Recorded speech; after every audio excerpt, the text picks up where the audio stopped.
Hello everyone, welcome back to my YouTube channel Asmita's daily vlog. আজকে আমরা এসে গেছি উত্তর কলকাতার পরেশনাথ জৈন মন্দিরে। এখানে তোমরা কিভাবে আসবে, মন্দির কখন খোলে, সমস্ত ডিটেলস জানাবো এই ভিডিওতে। তাই জন্য একটু অপেক্ষা করে তোমাদের পুরো ভিডিওটা দেখতে হবে। আর যারা এখনও সাবস্ক্রাইব করনি আমার চ্যানেল, তারা প্লিজ সাবস্ক্রাইব করে দিও।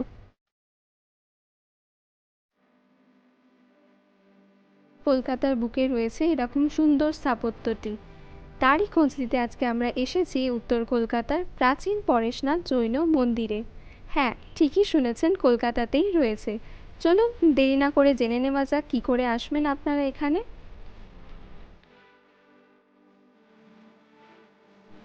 যারা মেট্রো করে আসবেন ভাবছেন, তাদের জন্য নিয়ারেস্ট স্টেশন হলো শোভাবাজার।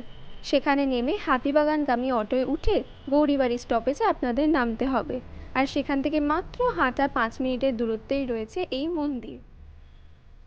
বদ্রীদাস টেম্পল স্ট্রিট বরাবর হাঁটা শুরু করলেই আপনারা দেখতে পাবেন গলির দুধারে আঁকা রয়েছে জৈন ধর্মের বিভিন্ন চিত্রাবলী।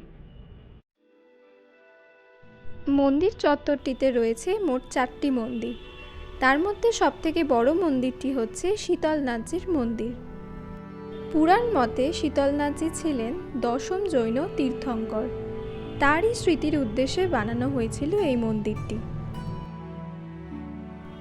ব্রিটিশ স্থাপত্যশৈলী সমৃদ্ধ এই মন্দির 1867 সালে রায় বাহাদুর বদ্রীদাস মুকিম প্রতিষ্ঠা করেন। গোটা মন্দিরটি সাদা মার্বেল পাথর, রঙিন কাঁচ এবং আয়না দ্বারা নির্মিত। এখানকার একটি মূল আকর্ষণ হল মন্দিরের গর্ভগৃহে থাকা শীতলনাথজির কপালে হীরক খচিত মূর্তিটি। মন্দির প্রাঙ্গণের অসামান্য কারুকার্য দেখলে বিস্মিত হতে হয়।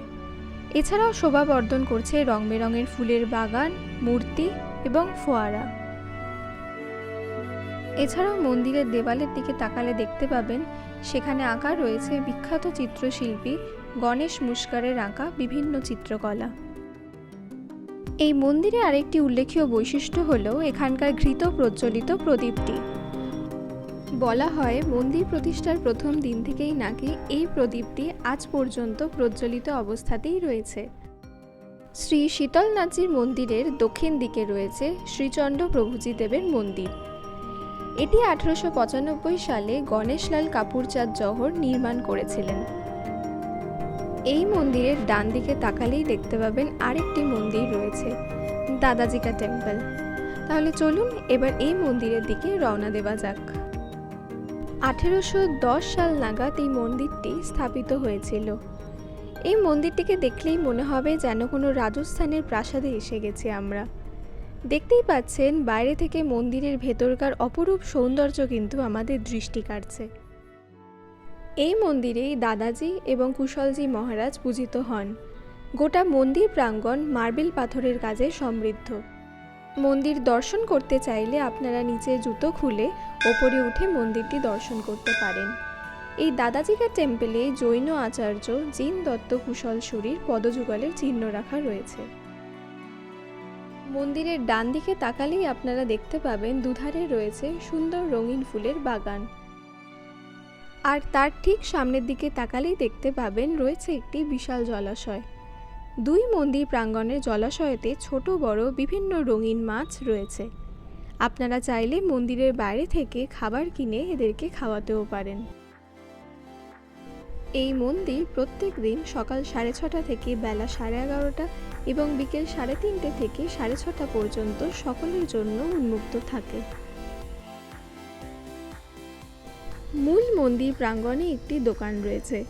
এখানে বেশ কিছু সুন্দর সামগ্রীও পাওয়া যায়। এই ঐতিহ্য সমৃদ্ধ মন্দিরের সৌন্দর্য এবং মাহাত্ম্য অনুভব করতে একদিন দর্শন করে আসতে পারেন পরেশনাথের এই জৈন মন্দির। এই মন্দির থেকেই কিন্তু প্রত্যেক বছর রাস পূর্ণিমার দিন বিশাল একটি শোভাযাত্রা বের হয়। তাহলে বন্ধুরা, আজকে এইটুকুই। খুব শিগগিরই দেখা হচ্ছে আমাদের নেক্সট ব্লগ নিয়ে। Thank you for watching this video. ভালো লাগে নিচে কমেন্ট বক্সে জানাতে পারো। প্লিজ ভিডিওটা লাইক, শেয়ার অ্যান্ড সাবস্ক্রাইব করে দিও।